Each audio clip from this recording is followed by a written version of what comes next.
And so, kind of keeping with that same theme of our youth and helping to support our youth and education, the next session is going to be about education. We're actually going to split it up into kind of two sections of this particular last session.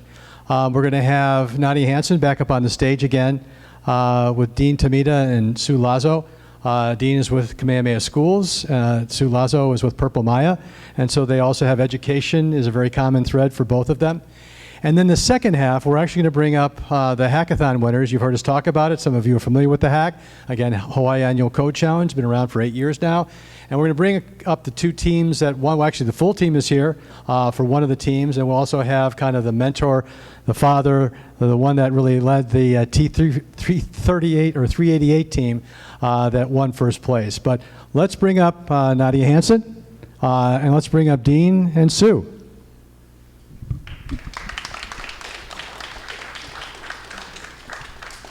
Aloha again. It's like a repeat show. The show that never ends. Just kidding. All right. Well, so this is more of a passion project. You know, as and I will have Sue and Dean introduce themselves. But you know, one of the things that we're noticing, whether you work for a state and local government agency or you work for any agency, one of the things that we're seeing just around the globe is everyone is having a very hard time keeping people. And what I mean by that is the world has become so global. You can work from anywhere. So why should anybody come and either work in government or work in the state of Hawaii? Why? Other than the fact that it's beautiful and I want to move here. But that's besides the point. So I think one of the things that we want to talk about here is like, what are some of the strategies that you're employing to help build the talent pipeline, because it's so hard to build an ecosystem that's ready to go, that can be used as a feeder platform into different organizations. So before we get started, I would love, Dean, for you to introduce yourself, and then Sue, and talk a little bit about your organization. Okay, aloha everyone. I'm Dean Tomita. I'm the Senior Director for Enterprise Technology at Kamehameha Schools. And if you're not familiar with KS, KS is a private K-12, well, pre-K to 12 school, and its uniqueness is it serves Native Hawaiian learners. So we have 3 campuses on 3 islands, and we have about 30 preschools serving about, Vlad, 8,000 students, 7,500 students, and a lot of community people. So yep, that's who we are. Thank you so much, Dean. And Sue. Sure. Aloha, everybody. I'm the Director of Career Development at Purple Maya, and that's just a fancy way of saying I'm a career counselor. And for those that are not familiar with Purple Maya, we are a Native Hawaiian-founded education technology nonprofit that's based here in Hawaii. We're most known in Hawaii for teaching keiki to code, and we've also had programs that serve entrepreneurs, but the program that I support is called Hiapo, and that's our adult workforce development program. Thank you. So, you know, as a former public servant myself, one of the biggest challenges we had in the county was how do we not only recruit talented people, but how do we keep people in government? And how do we keep them happy and motivated? So, you know, right now we're trying to employ the Gen X's, the Gen Z's, the millennials, and they want a little bit more than, they're not looking for a paycheck, and they're not looking for pension, and they're not looking for a standard 8 to 5. They want purpose. They want mission, they want alignment, they want to grow. So what are maybe some of the strategies that you're employing to kind of help the student population? Yeah, for us, you know, I mean, we got the mission, so the mission part is there. So we're fortunate to have that. I think the other thing at Kamehameha, whether it's staff or students, it's really all about relationships. And so I think that's a key part in IT at KS, you know. We try and hire for fit. We want people who want to be there, and you know, not everybody does. But I think you can teach people skills to have them buy into the mission and to have them really want to be a part of a team. That to me is the most important thing. Yeah, so as I mentioned before, we have an adult workforce development program. So I want to talk about our program. earlier this morning, I'm sure you've all heard, I just kept hearing the word people, right, and talent, and how there's a gap, right? So our program is trying to solve that gap. So our program, it aims to provide the Salesforce administrator training, mentorship, and career support to help people transition into the tech sector here in Hawaii. Our goal is to help Hawaii residents stay home, right? Find that job in the tech industry that will pay them to help themselves and their families stay home. So our program, it starts with a 3-week intro class to Salesforce. So they get to learn about the basics, right, of Salesforce and its functionality. This is key because we promote this as an opportunity to learn, to get into the tech industry, but not knowing how to code, right? And so this 3-week is crucial because they soon find out that tech might not be for them, right? So once they get through that 3-week intro class, then they're invited to apply to our 12-week program, and that is specifically focused on helping them to get certified, right, as Salesforce admin. For folks, financial stipends are available if they need it, as well as technology, right, to get them through that program.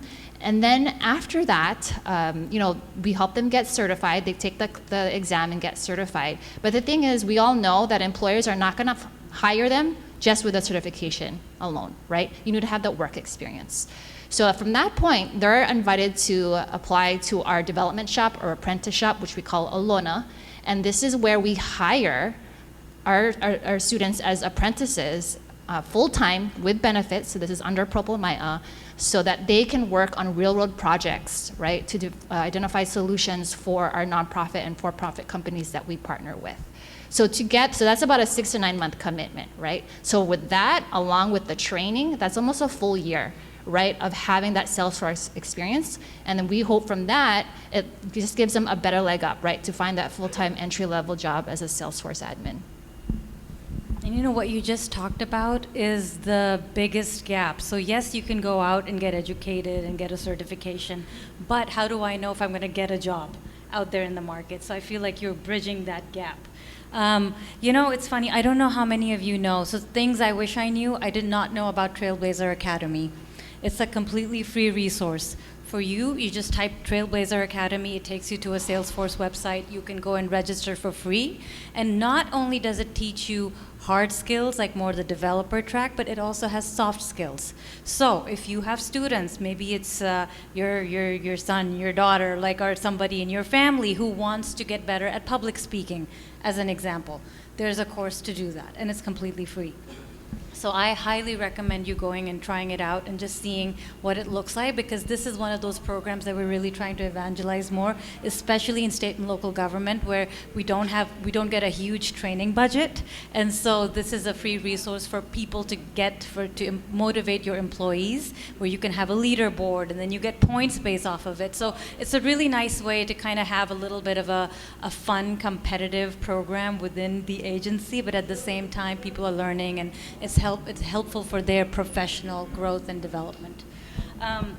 So my next question is around, let's see, I lost my notes, so give me a minute to find that. All right, so how are you building the talent pipeline that's kind of producing some of this high-skilled talent that feeds into some of the agencies? So you, Sue, mentioned that. Perhaps maybe you could give some examples, Dean. Yes, so maybe let me speak from the high school perspective. So one of the things we've been doing, and we're doing actually this year, is we're trying to see how we can leverage content like Trailhead, like you've mentioned. We're looking at other opportunities for our students where we can leverage what's already built. So versus us having our teachers go and try and create all this curriculum, we're like, you know what, it's built already. Let's grab some of that. And we're looking at how we can incorporate that into courses that we can create. So we're really focusing on Hawaiian culture-based education. So we're trying to create these courses that are culturally appropriate for our students. But we know that technology is such a key piece of our students' journey and their possible careers. So we're figuring out how do we take and leverage our skill set, which is building content, culture-based content, and then leveraging what's already there, and kind of marrying the two together to give our students opportunities to get high school credit, but also maybe to get certificates that would be applicable for them. Yeah. So did you have anything else to add to that? Yeah. Okay. You know, one of the things that we employed at Clark County in Las Vegas was we partnered with several organizations to do app in a day. And that allows you to bring a use case or a challenge, like a real challenge out in the community, and help the students either doing through a hackathon or build an app in a day or an innovation day within your own jurisdiction. Invite the community to come in, you know, have them sign up and have like a leader in there who can kind of show people how quickly you can actually develop an application. So I think it gives people hands-on experience. Because a lot of times we talk about these things and like, yes, you need the skills, but it's like, what does that even look like? I don't understand. So you must have a hands-on sort of approach to it. So that's something that we'd employed, and it really helps bring the community, motivating them. Students get to know, I don't know what I want to be when I grow up. So this allows them to kind of pick the career path. Yes, maybe I want to be a business analyst. Yes, maybe I want to be a developer. Yes, maybe I want to do marketing. But it allows the little pieces to help the students kind of craft what their journey could look like. So employing those sort of tactics really help, and this goes back to your curriculum, you know, cultural-based curriculum. So I guess one of my, and I know we're like, us is the only thing between the happy hours, so I'm gonna try to like get this wrapped up quickly, but please, if you have any questions, raise your hand. This is very casual. We would love to incorporate some of your, you know, questions in the talk track. But what I'd like to know is if there was one piece of advice as people are going out and trying to find people to recruit.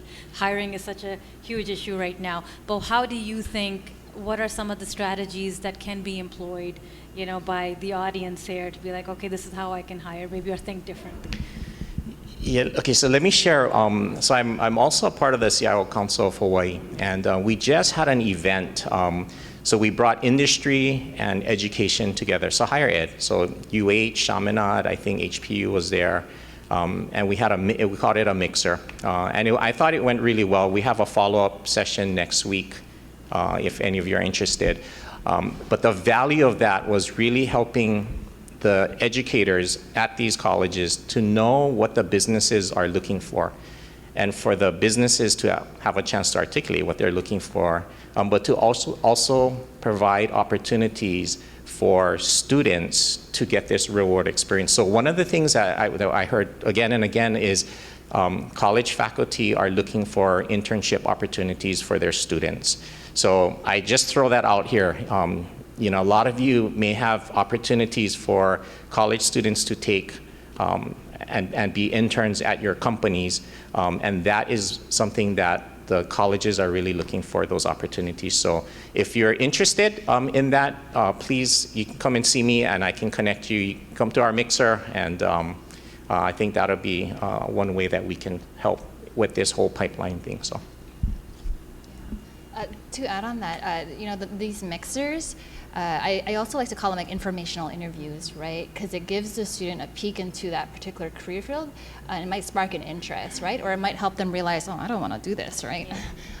But what you're doing is you're building that relationship, you're building that social capital. And I think for folks in Hawaii, young students in particular, they don't know what's out there, right? They know what their families tell them, right? What their cousins or their aunties do, right?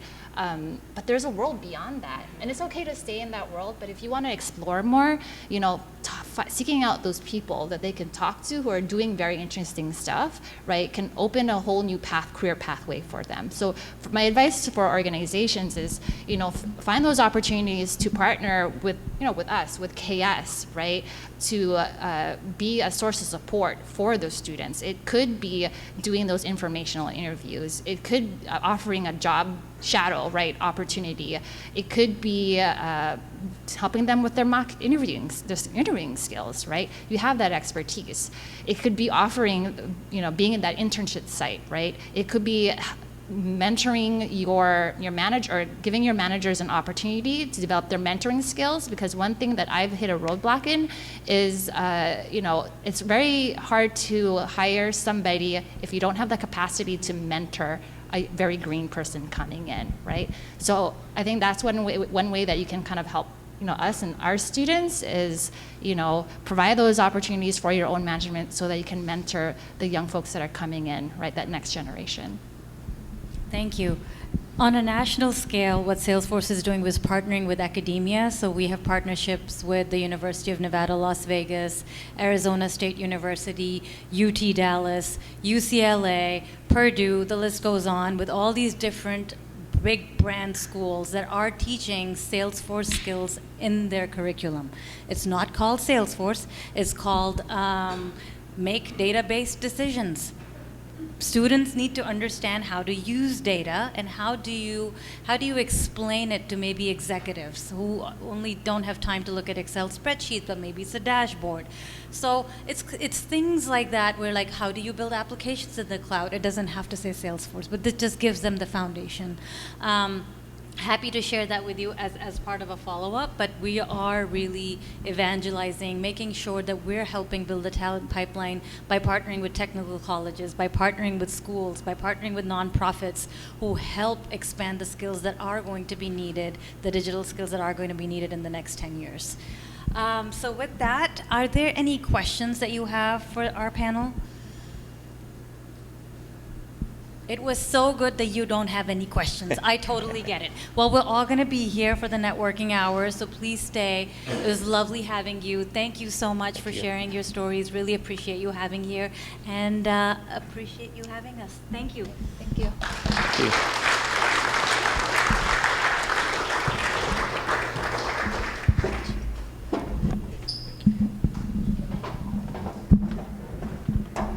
you. Okay, so on to the second half of this session.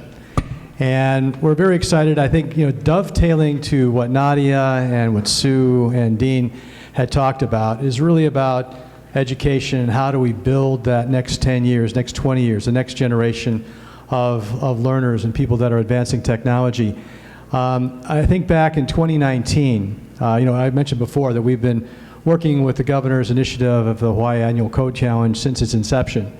But it always was kind of designed around those, typical development tools like, Rails, Ruby on Rails, or Python, Java, .NET, what have you.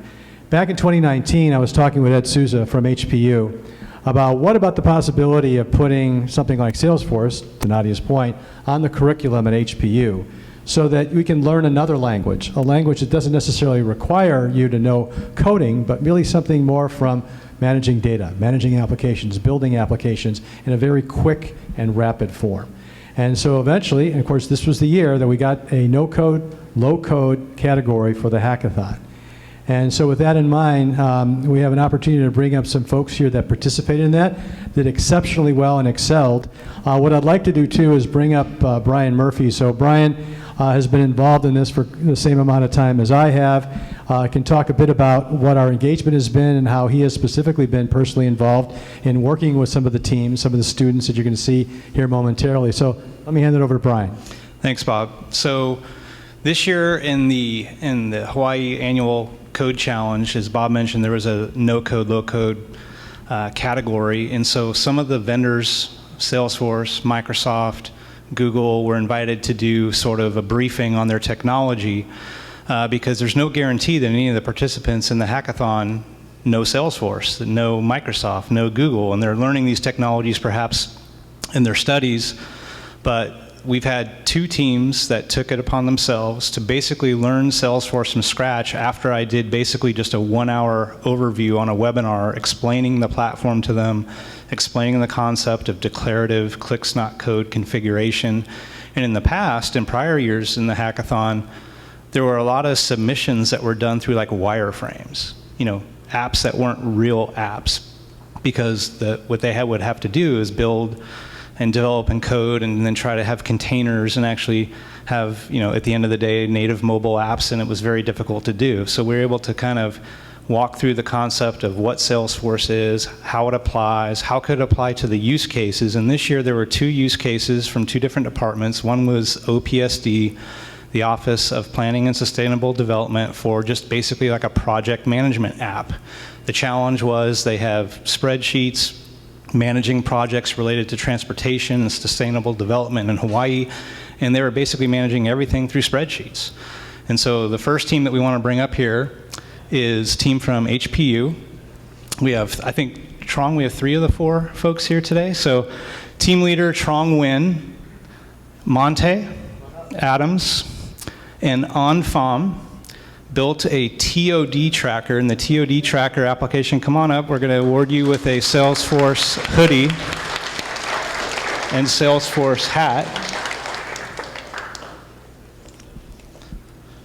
So I got a chance to spend some time with Trong over just a couple of webinars, and he showed me some of the prototypes that they had built, and I gave him a little encouragement, little suggestions and whatnot, and they were able to go away and build the application, presented the application. They won third prize. They were also featured in the HPU Ohana student newspaper, so guys, congratulations. Now, there are a couple high-level executives from Salesforce consulting firms here, and so remember that as you develop your Salesforce skills, we can introduce you to some people that might have a job by the time that you graduate. So I would encourage you also that if this is something that piques your interest, to keep learning on Trailhead, and you guys are the first trailblazers from HPU, and congratulations. And so, team, what was it, 777? I forgot the name. No.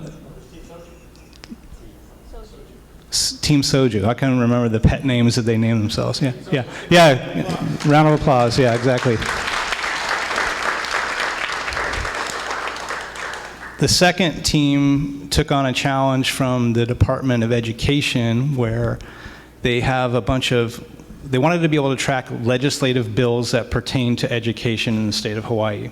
And there was a legislative website that tracks all the bill information, and perhaps people at the Department of Education wanted to create different types of testimony and be able to approve that testimony to go then speak on behalf of the legislation speak on behalf of the legislation, whether they were for it or against it, when those bills were coming up for review. And so I'd like to bring up Tiger Lee.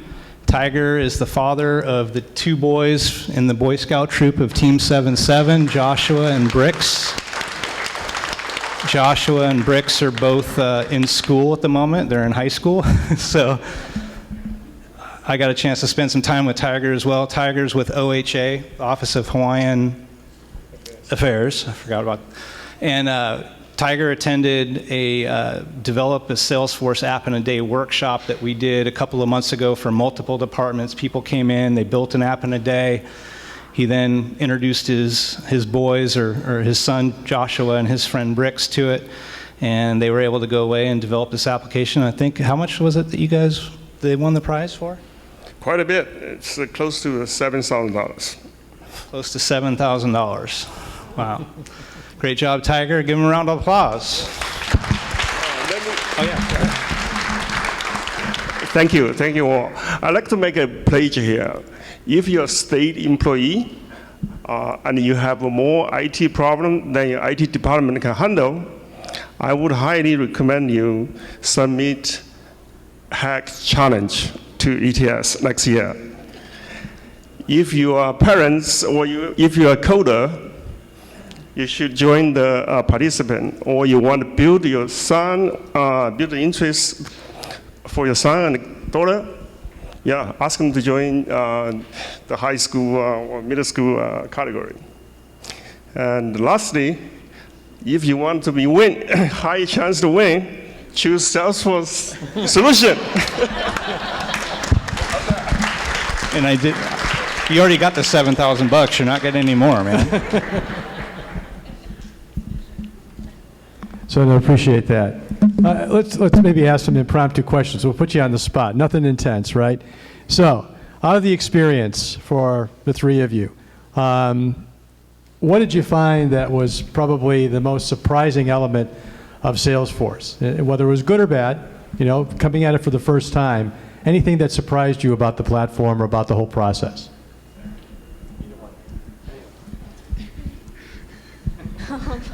It was definitely the flexibility of the app, which just surprised me. It was very nice to see how Excel spreadsheets could be turned into something so flexible and so easy to read.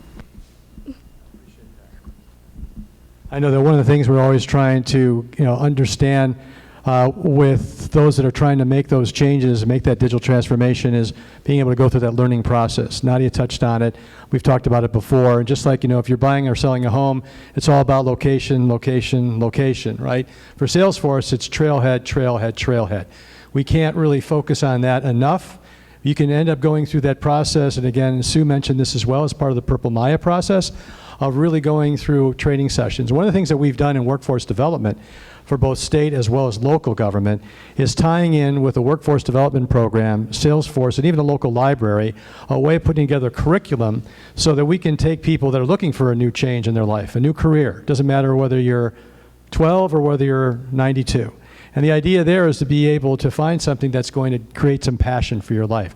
And so working with those organizations, we can actually put together a curriculum that helps someone go from what they're doing today to something that has a much better opportunity for their future and their family's future. And working with libraries potentially where someone doesn't have a laptop or a desktop, and be able to have a docent at the library helping them with that process, with the curriculum, and then we can help provide a source for them to get a job. One of the things, of course, it's very big here in the state of Hawaii is the military. So we have a program called VetForce, or now we call it Salesforce Military. We will train an active duty military, their spouse, and any veteran with classes for Salesforce, actual instructional-led classes in person at no cost, and actually have a program to find them jobs. So if you're a veteran, or you have someone in your family who's a veteran, or anyone active duty military, please let us know. We'll put you in touch with our VetForce team, and the opportunities there are endless. And of course, we want to be able to promote this from the time our children are in high school on up through college. So we appreciate your time today. And so I'd like to again thank you. Thank you all. Congratulations. Thank you, Tiger, for doing a great job mentoring. Thank you, Brian, for helping them. And thank you all for coming. We appreciate it. Mahalo.